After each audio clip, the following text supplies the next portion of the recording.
Olá, meus queridos, tudo bem?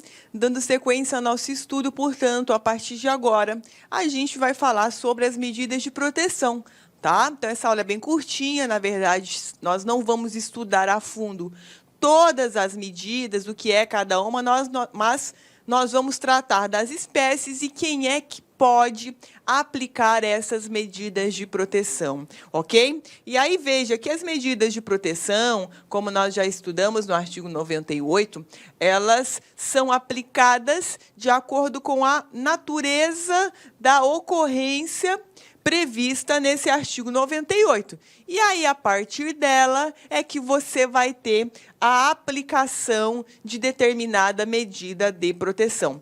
Então, quem vai poder determinar? A autoridade competente. E aí, esse rol que é trazido aqui não é um rol taxativo, não são somente essas medidas previstas aqui no artigo 101. Nós temos também outras medidas ao longo do ECA. E aí, veja, a primeira das medidas protetivas que nós temos, encaminhamento dos pais ao responsável, aos pais ao responsável mediante termo de responsabilidade.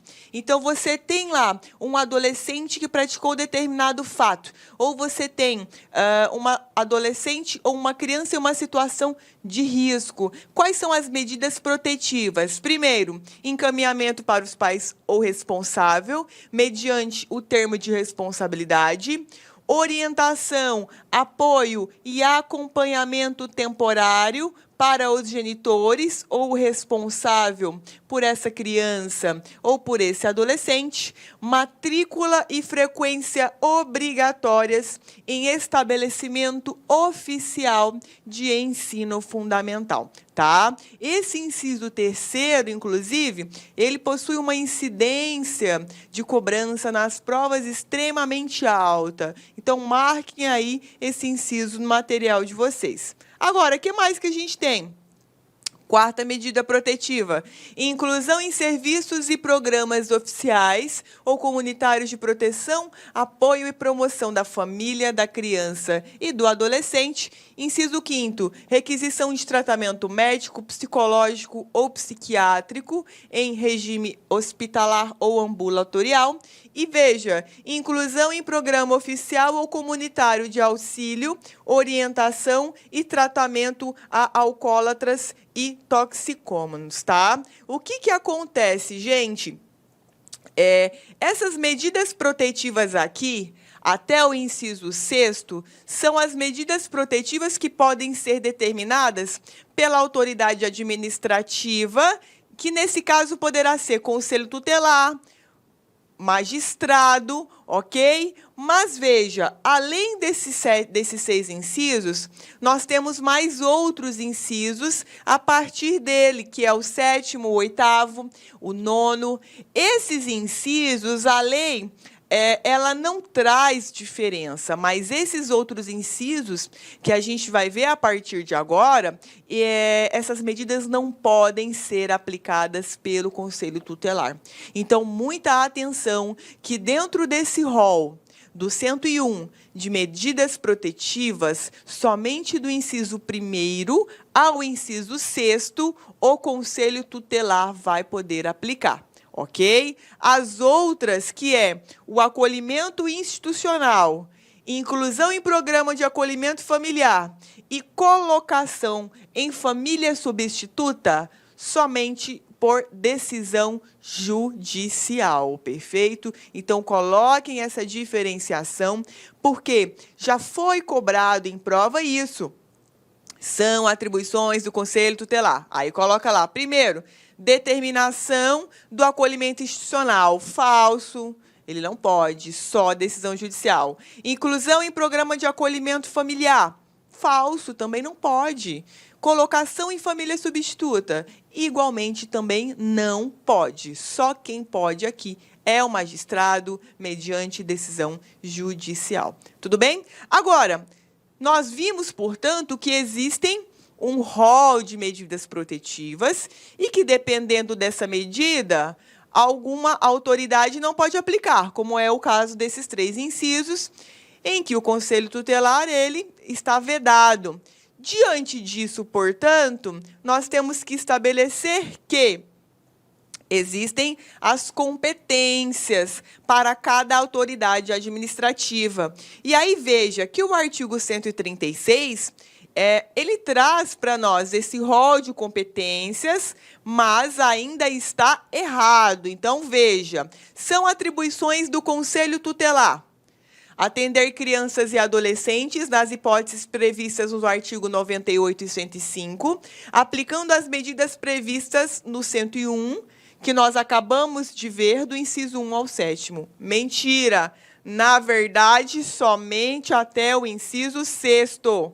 Porque o 7º é atribuição do magistrado. Então, cuidado, perfeito? E aí, veja, quando for o caso de prática de ato infracional por criança ou por adolescente, nós temos as medidas de segurança a serem aplicadas, mas dependendo da pessoa que praticar, ou seja, se criança ou se adolescente, nós teremos uma diferenciação, perfeito? Então, veja aqui, se for uma criança a praticar um ato infracional, então, por exemplo, uma criança deu uma facada na perna de alguém, então, praticou um ato infracional análogo ao crime de lesão corporal. Bom, nesse caso, o Conselho Tutelar ele vai poder aplicar as medidas previstas nos incisos 1 ao 6º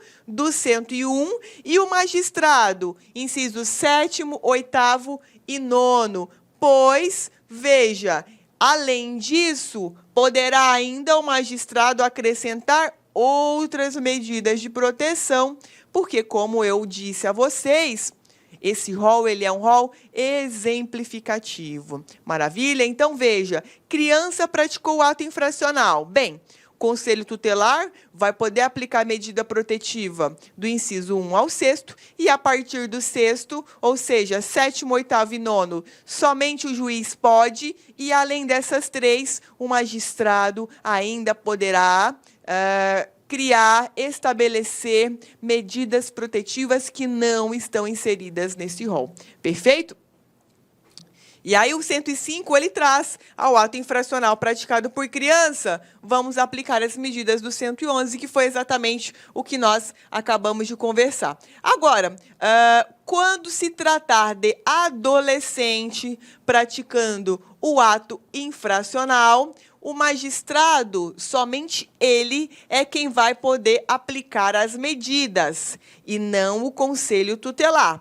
Então, veja, ato infracional, o Conselho Tutelar não apita com relação à medida protetiva a ser aplicada para adolescente. Perfeito? Ele só vai aplicar para criança.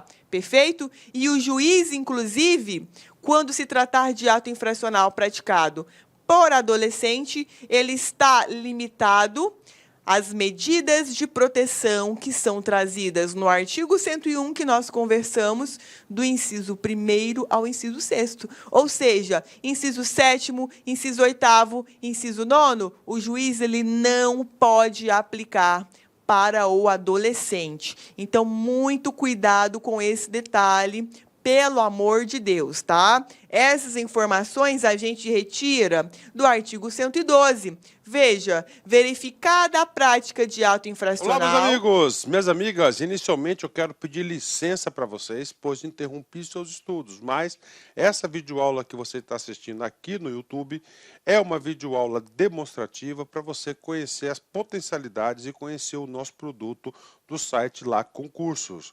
Você quer continuar assistindo essa videoaula até o final? Aliás, você quer fazer o nosso super curso focado no Instituto Federal da Bahia, super competitivo. Nós temos diversos cargos, temos curso de conhecimentos básicos e gerais para todos os cargos, assistente de administração, técnico de assuntos educacionais, assistente aos alunos, técnico em contabilidade, cursos completos, cursos muito competitivos.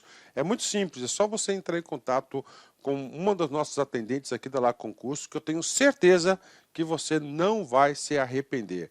Tá certo, meus amigos? Então espero vocês no site Lá Concursos. Um forte abraço, fique com Deus. Tchau, tchau.